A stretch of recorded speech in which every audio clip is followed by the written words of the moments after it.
نذهب مباشرة إلى حوران وينضم إلينا الناشط الإعلامي عامر الحوراني. السلام عليكم أخي عامر.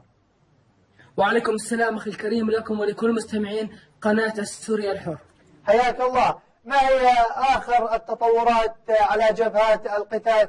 أيضا ما هي أخبار أهلنا الصامدين في ظل موجة البرد القاسية وهمجية النظام النصيري؟ نعم أخي الكريم، يستمر الجيش الحر بالمرابطة على جبهات محافظة درعا، من جبهات الشيخ مسكين وعتمان وعدة جبهات في أحياء درعا البلد.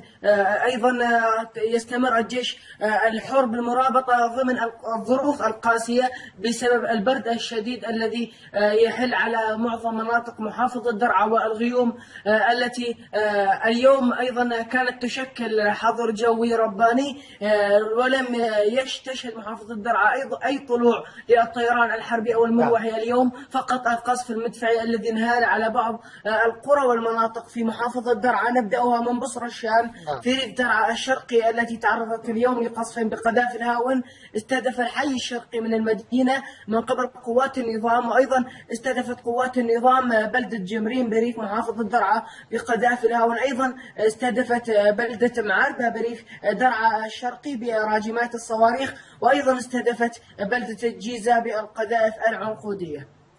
نعم، أيضا خبرنا عن أحوال أهلنا الصامدين في ظل نقص مواد التدفئة والمواد الغذائية في المناطق المحررة في درعا.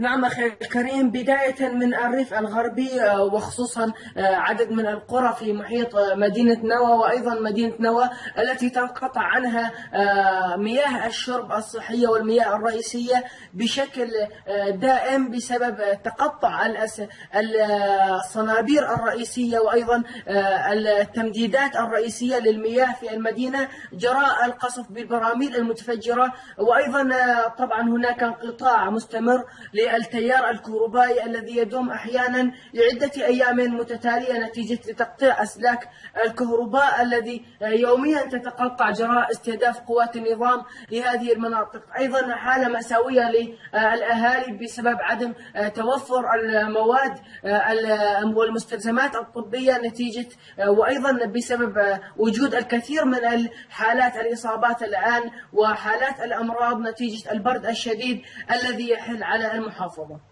نعم، أيضا ما هي أخبار مجاهدينا؟